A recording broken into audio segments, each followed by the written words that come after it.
नमस्कार Sasmita tutorial classes को मु आज आपण एक वीडियो बनैकिना आनी आपण मो वीडियोटी को निश्चित भाव में आरंभ शेष पर्यंत देखंतु। आज ओडिया व्याकरण संबंध में आम पढ़ा ओडिया व्याकरण प्रतिशब्द व पर्यायवाचक शब्द यही संबंध में आज आम पढ़ा। चलतु देखा किछि शब्दर प्रतिशब्द। अग्नि प्रतिशब्द अन्नल वर्णी पावक हुतासन वैश्वानर चित्रभानु। अमृतर कौन ना पीयूष अमीय सुधा अरण्यर विपिन कानन अटवी गहन वन ये सब प्रतिशब्द रहुची।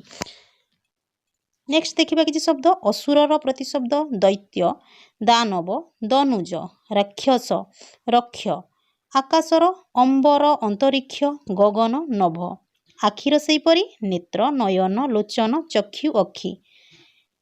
नेक्स्ट इंद्र इंद्रर प्रतिशब्द सुरपति सचिपति मघवा बासव देवराज पुरंधर सुना शिर सहस्राक्ष यही सब रोचे प्रतिशब्द। आप निश्चित भाव में पढ़ी या मन रखु शुणु।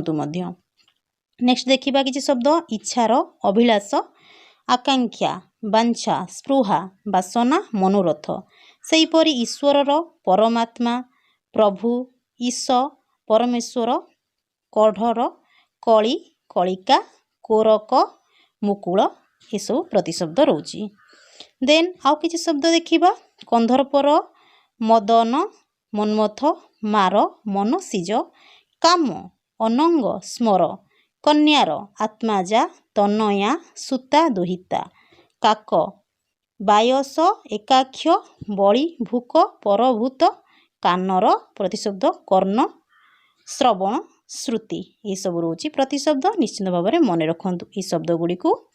जदि मोर भिडटी आपण मानक भल लगी निश्चित भाव में मो चैनल को आपण माने सब्सक्राइब करेंगे एवं भिडटी को निश्चित भाव में लाइक करेंगे एवं भिडटी को शेयर आपण करेंगे। पाखर थिबा बेल आइकन को क्लिक करेंगे जहाँफल कि मु नुआ नुआ भिड आनला बेले आपण निश्चित भाव में देखि।